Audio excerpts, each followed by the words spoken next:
Hello, ladies and gentlemen. Welcome to Powerful Group, the world's first ROI based collaboration and networking platform designed to connect high potential investors to visionary entrepreneurs. Today, I am so happy that we are connecting with Dr. Manoj Shah, one of the most prominent members in the medical medicine community in the United States. He is a pediatric gastroenterologist. He has 4 decades of experience in this field, and he is also associate professor for Loma Linda University in the School of Medicine in California. He was previously the chief of division of gastroenterologist and nutrition. Dr. Manoj Shah, how are you doing today? Thank you. I'm doing well. How about you guys? I'm doing absolutely fine. So before we move ahead, I would like to know that as a pediatric gastrologist, what are the things that you have studied and you have been here from India, that you flew here and you studied that, and what is the kind of experiences that you had? So after doing basic like medical degree, MBBS, I did 3 years of pediatric residency. Actually, I did my MD in pediatrics in India before I came. And then I did 2 years of fellowship in gastroenterology and nutrition. And at that time, there was no pediatric gastroenterology board or any specialty like that 40 years ago. So I learned that during that time. And then since then, I had been practicing pediatric GI. Became kind of board certified after about 5-6 years after my kind of initial kind of completion of training. That's when it started. Lovely. And how difficult it was, like 40 years ago, to conduct this kind of study? Because were there enough study material, and what was the plan? In fact, were you actually looking to get into pediatric GL, or you were concentrating somewhere else and you just landed here? No. I wanted to do definitely something in pediatrics because I did pediatrics in India. And then when I came here, I thought that I'm not learning anything else in pediatrics here. I learned all that, probably more than what they were going to teach me here in pediatrics. So I wanted to definitely do something more. And at that time, gastroenterology was the newest branch that was coming up, that just kind of developing. So it was like starting from the base. So I thought that it would be very helpful for me to get it from the base and go up. And also, it was very rewarding to see instant effect of your like treatment and other stuff. Use of endoscopies as a techniques to do those things. So yeah, but it was very hard initially because there was no pediatric gastroenterology branch before. All the mentors were adult gastroenterologists many times, and we learned endoscopies on adults initially, and then we transferred that kind of technique to pediatric patients. And even at that time, instruments were not good for pediatric patients. They were all huge, large scopes. But nowadays they are very fine. We can do endoscopy even in a small premature baby. Yeah, lovely. So you just mentioned about how competition has increased, and so today, as we use, obviously there was no Google at that time, there was no online research at that time, but still you figured out your niche and sort of ran with it. Today, there are a lot of things that people can do to understand their niche, and in fact, there are so many websites that show you the exact teaching process and everything else. And plus, the competition has also increased a lot. So for these students that are want to do something in pediatrics, or even in the field of medicine, something like that, what is the top couple of things that you would like to tell them to refer to before taking any career level decisions? So first thing, I actually mentored many students, residents here also, being on a kind of faculty staff here for a long time. The first thing I tell them, you have to do something that you like. If you don't like, then it is not for you. You cannot force yourself to like something. So that's very important. The second thing is you have to have zeal and enthusiasm to complete and to be on top of your field. Doesn't matter what field it is, starting from very low level to highest level. You have to be aiming for the top position or top things or top person, then only things will happen. So first thing is find your liking, find what you think you are going to enjoy doing, and then you go to the next step. Yeah, lovely, lovely. So, what are the current projects that you're undertaking right now? So right now, as a pediatric gastroenterologist here, I just stepped down as a chief because I had been working for so long and I'm now in partial retiring stage. And I'm planning also to do less and less in next kind of couple of months. So kind of cutting down on some of these projects, but there are two main projects. One thing is use of biologic medications in IBD, or actually for people colitis patients, ulcerative colitis, Crohn's disease patients. We are part of actually multi-center clinical trials. They run the companies. We are one of those, and I am actually one of the investigators for those. And then there are some small scale projects that we do. Usually, I do this with medical students or residents or those students in college who want to join medical school. And so right now working on a stool sample that is tested for pancreatic enzyme called elastase to see if patient has a pancreas issue or problem or not. And if it comes back abnormal, then we do a very invasive endoscopic procedure for that. So I want to compare those two and see how much useful that will be. So those are the two main things right now I am doing. Lovely. So, as you know, Powerful Group is the world's first ROI-based collaboration and networking platform. Plus, we have a very short-term goal that we are behind. That the short-term vision is that we would create at least 50,000 employment opportunities by investing into 2,500 businesses in the next 3 years. So, this year we'll be shortlisting 200 businesses that we would like to work and invest in, through which in the next year we will obviously increase the number of businesses that we will be on. And it seems that majority of the businesses that we are right now investing into are more to deal with medicine and medical kind of field. The reason is because the ROI seems to be much more higher in this particular field, because if you can prove that one medicine works, the pharmaceutical companies are behind these entrepreneurs to make sure that they can back up. And with the kind of experiences that people like you have, it seems that the amount of mistakes that can be done are extremely less. So these investors and which are investing in the pharmaceutical really make sure that they invest a lot of money. So we see approximately this year itself, approximately 120 to $125 million to be invested through us in these kind of initiatives. So as a message to the youth, as a message to the entrepreneur, where do you want them to sort of concentrate when it comes to the field of pediatrician or at the field of medicine? So there are two parts. One thing is diagnostic part, and second thing is therapeutic part. And I think more and more we are going to see diagnostic part right now is going to be moving from human to AI.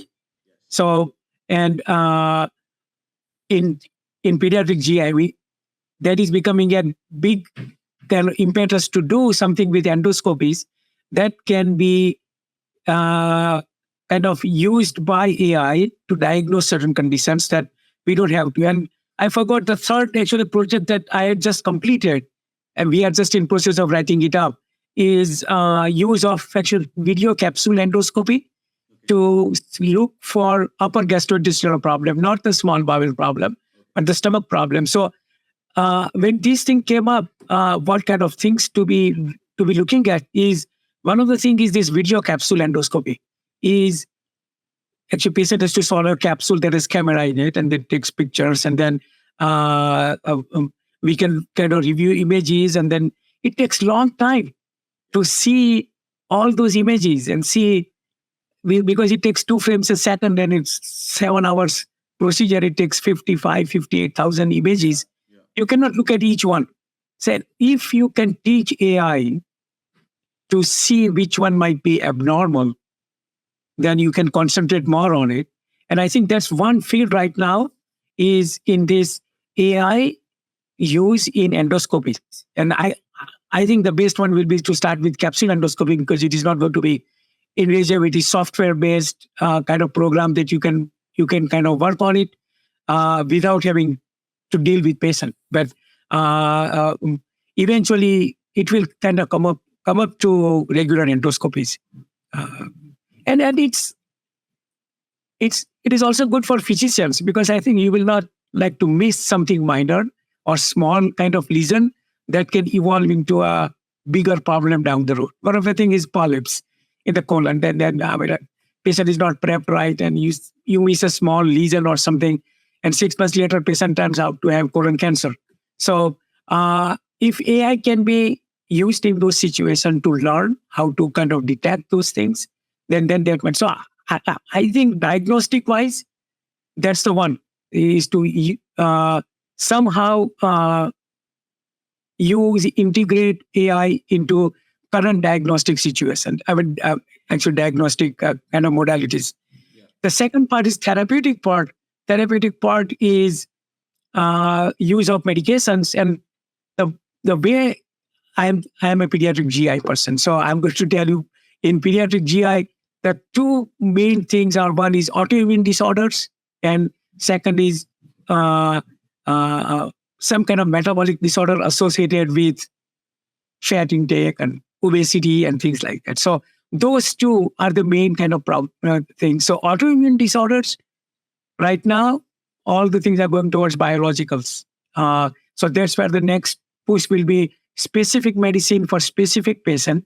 It means that you know the genome of the patient and say this medicine will work for you because we have right now plethora of biologics. We don't know which one to start on which one and without knowing their genome. So that will be one. And the second part that will kind of integrate with the nutrition also is the kind of risk of obesity causing liver disease and other problems, how to manage those. So those two will be the therapeutic issues. Since we represent investors, we know exactly where these guys are investing, right? In terms of where in medical medicine they are investing. And you raised a very good observation that there needs to be more AI and detection of early things, because to save a lot of time for the doctors and for the patient to understand and to obviously have the diagnosis done and obviously treat them accordingly, because in your case, time is not money. In your case, time is life, right? Time is more than money. Yeah. It's more than money. Because when I work from investor side, it's always time is money. Time is money. Do it right now. But obviously when it comes to medicine, but this is the reason why, in fact, technology companies are not interested into investing into more into medicine. Why? Because they see a lot of dead ends in terms of cooperation from the real results and everything. And so what happens is that when these pharmaceutical companies invest into technology, their investment team is absolutely different. But then having AI to integrate with the system, how much do you think that, for example, you or people like you can convince the technology company that this is very possible and with the time and effort, this can be achieved?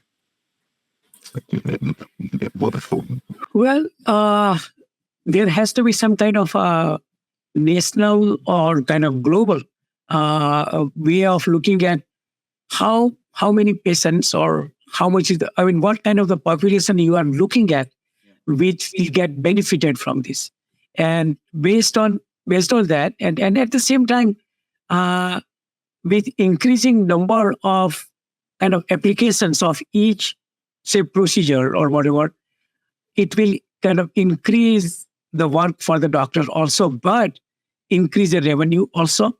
So I will approach it that way, that increasing the work by without increasing time required to complete that work will be more important. And then that's now I cannot put exact number on it. How many, but uh, you can approach it that way and say there are say currently uh, just in US how many colonoscopies are done just to screen for colon cancer, because everybody above age 65, age 50, sorry, needs to be screened at least once.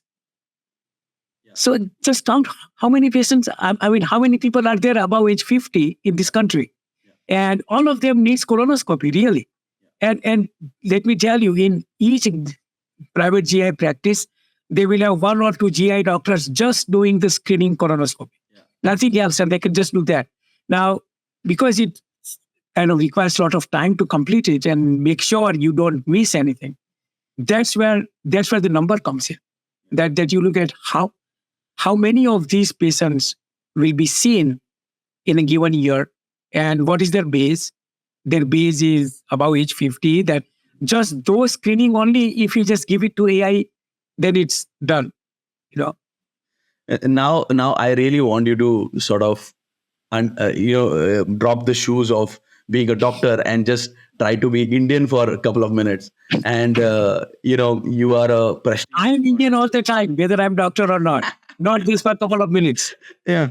So my question was basically, now that India is sort of showing the growth that it is, because there are a lot of medical facilities, there are a lot of scope, there is a lot of population, and there is a lot of youth behind the population to make sure that India really grows well.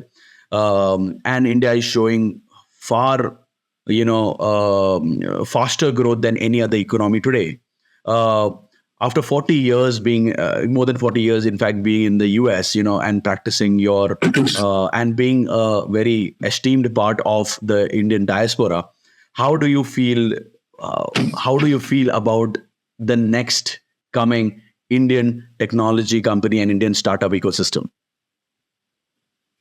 So that's not from a doctor's side, right? This is yeah. Otherwise, I will go ahead and start talking about that again. But no, the way I had actually visited India 2 years ago, a couple of years ago, I went through a couple of tech cities, okay, and I was really surprised to see that how much advanced they are and how much support they have. So I was just thinking that I was in Silicon Valley, that's what I was thinking. Yeah, no, really. I'm not just trying to make you feel better, but that's what I felt.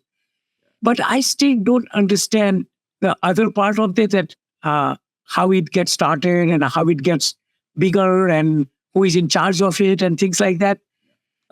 So, I mean, I have heard that yes, there is a lot of support, but their support is still not the one. That support has to be established some way. Somebody has to tell you what to do. But to see something coming out innovative, I have not seen it as much. I have seen, yes, there are a lot of ways people can support this thing. So once something is found, yes, they will work on it probably better. But to find something new, I think I'm still not 100% sure India has reached that stage. Innovation, to get that thing started seems to be a bigger problem, because if you really look at Indian diaspora all over the world, the reason why they are growing is because they are really good at execution. Right. Not really ideation, right? So you just said one thing, in one sentence, that the reason why India is not showing that amplification effect is because we are not innovating. We are just executing, but obviously we are executing something like we can create something better, bigger, and cheaper than anyone else in the world. That's for sure. But do you think that with the support of the current government, and obviously since it's a stable government now, after so many years in central level in India, do you think that this is all going to be good for India, and this is now starting of the new phase of India? Is what you think as a diaspora there? Yeah, I think that it is important to have stable government, very, very important. But overall, innovation doesn't come from just government support. Innovation comes from individual person going up higher level in that company, but also, so private private investors, I will just say investors, uh, have to be uh, brave enough to take the risk Yeah. In those innovations, because maybe 90 will fail and 10 will be successful. Then that's more than enough. But then you need to be kind of ready for that failure.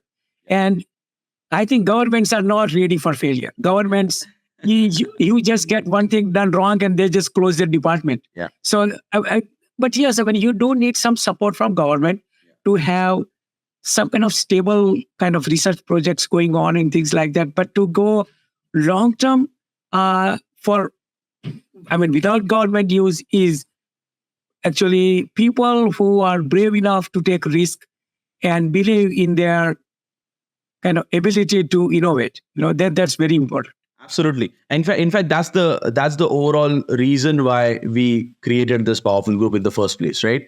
Where it's basically empowering innovation in the entrepreneurs without the headache of where the money is coming from, or Yeah. the headache of having which market is I'm going to launch or something like that. We help with the entire marketing plan, the entire strategy. We help with the go-to-market strategy and everything else under the sun that an entrepreneur requires when it comes to mentoring, incubation, and funding. Everything is taken care by us. So entrepreneurs have nothing to do but innovate and Yeah. and go it ahead. And so if it, like what you said, government doesn't have a lot of faith in a lot of businesses, because government helps, and if someone fails, then obviously the scheme really stops. But Yeah. when it comes to powerful group, the reason why we have so many entrepreneurs and so many investors already supporting us is because we define what is the problem that we are really solving, and then funding it to solve the problem actually,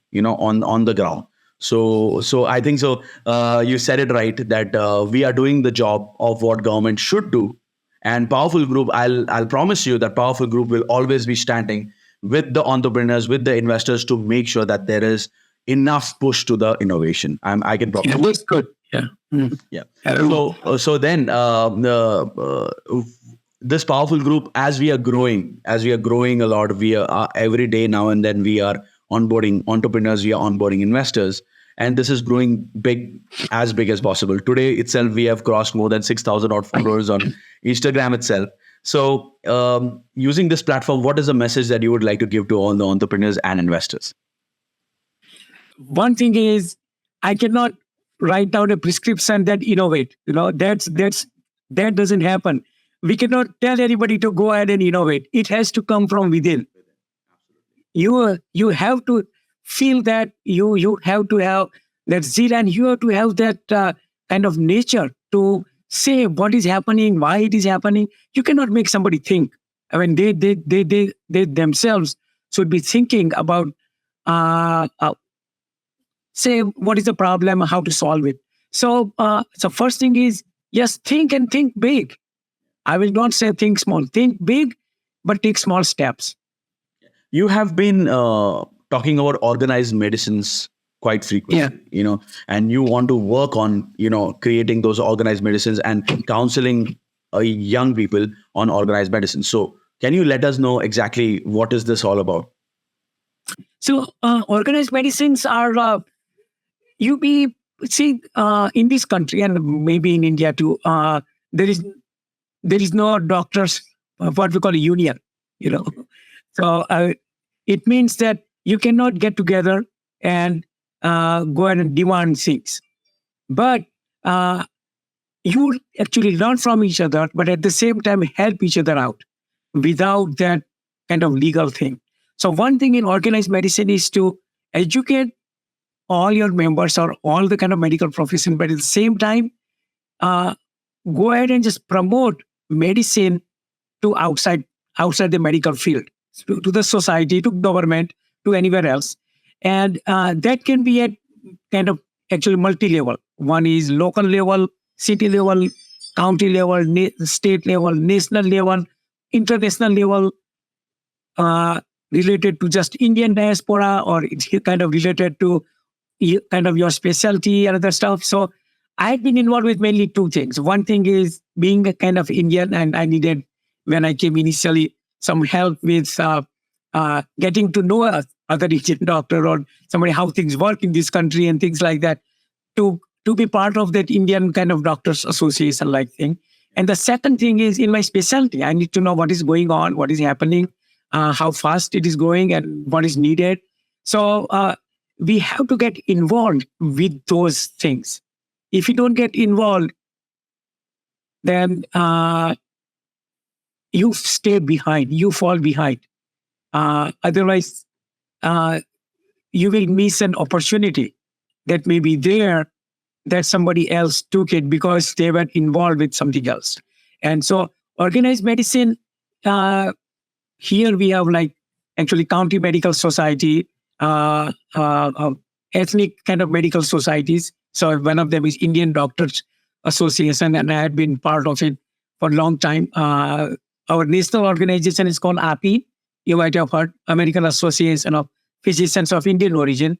And I had been Western Region Director before, and I had been on I had been on the governing actually body meeting for last 12, 15 years or so on that.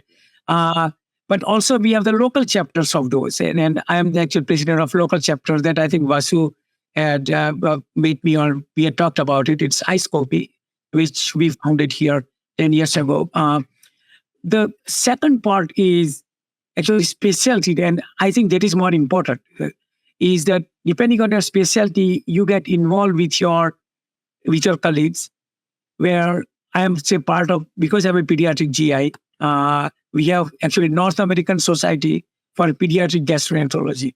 And I had been on various committees of that kind of national endoscopy committee, and kind of decide to make some rules and things like that and kind of guidelines. So getting involved there makes you aware of situation, and at the same time you can tell other people, other than medical field, especially politicians, what you want to get done in your field. If we cannot complain that patients are not getting insured or they are not paying enough or whatever, unless you talk to them. So to get your voice heard, you need to have some kind of actual organization, and that's what I meant by organized medicine. Lovely. And if this mentorship is really what is important to everyone who wants to create any kind of business, and I think so you would be a lovely mentor in terms of medicine. So I would like to urge the audience, if you like to connect with Dr. Manoj Shah, you can go to www.powerfulgroup.com/connect, and we will definitely lay on your message to Dr. Manoj Shah. Sir, thank you so much for your time today. It was lovely having you, and whatever initiative you're doing, it's awesome. It's empowering entrepreneurs, and it is all creating ROI based collaboration in the field of medicine. Thank you so much for your time today. Thank you for talking to me.